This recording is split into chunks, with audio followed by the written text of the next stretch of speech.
van die week van gebed dag 9. Bewaak jou hart meer as alles wat bewaak moet word, want daaruit is die oorsprong van die lewe. Spreuke 4 vers 23. Hallo maats, vandag is ons by dag 9 van ons 10 dae van gebed. Die sleutelfokus is dat God wil hê ons moet ons gedagtes en ons verstand rein hou. Wat is jou verstand? Wel, dit is hier binne. Ek het al vir my kinders gesê, dat jou verstand of jou kop is baie soos 'n asblik. Dit beteken nie hy stink nie. Dit beteken dat wat jy binne in hom insit, is wat jy gaan uitkry. So ons moet aanhou om goeie dinge in ons hart en ons verstand in te bou. Anders gaan dit wat ons insit uitkom, en as dit sleg is dit presies wat ons gaan sien. Kom ons luister na die gedagte vir die dag. Baie dinge gebeur rondom ons en ons sien hoe bose mense slegte dinge doen. Dit gebeur wanneer hulle nie God in hulle harte het nie. Hulle laat toe dat bose gedagtes hulle verstande vul deur goed te doen wat teen God se opdragte is. Ons verstande beheer ons woorde en dade. Wanneer ons verstande vul met goeie gedagtes en op God fokus, laat ons God toe om in ons harte in te kom. Om tyd in lof, gebed en die lees van die Bybel deur te bring en om sy liefde met ander te deel, hou ons naby aan hom.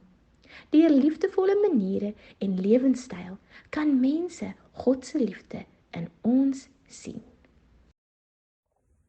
Maatjies, kom jy baie keer agter dat jy bose gedagtes het? Jy is nie alleen nie. Liewe Jesus weet presies waarmee jy sukkel. En weet jy hoef nie alleen daarmee te stry nie. Ons kan hom vra om ons bose gedagtes weg te neem en vir ons 'n skoon, rein hart te gee. Ek wil hê dat jy elke dag hom moet vra om jou hartjie skoon te maak. Ons het hom elke dag nodig. Ons kan nie net vandag hom vra om ons te help en dink dat ons nooit weer met hom hoef te praat nie. Dis nie hoe dit werk nie. Dis so goed, jy eet vandag en dan eet jy vir die res van jou lewe nie. Dis nie hoe dit werk nie.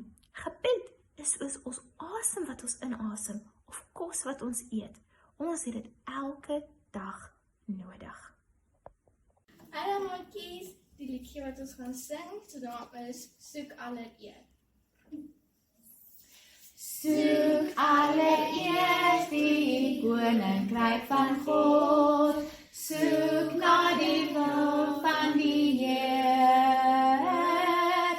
Alles wat nodig is, sal die Vader dan vir julle gee uit sy oorvloed.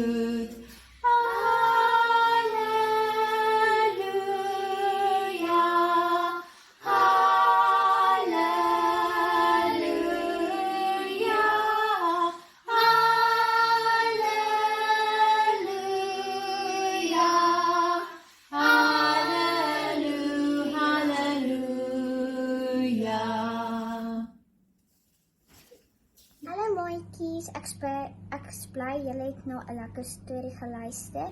Kom bid nou saam met my asseblief.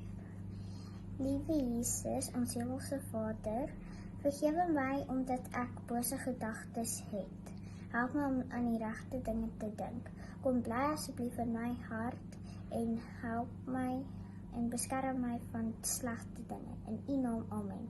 Tata!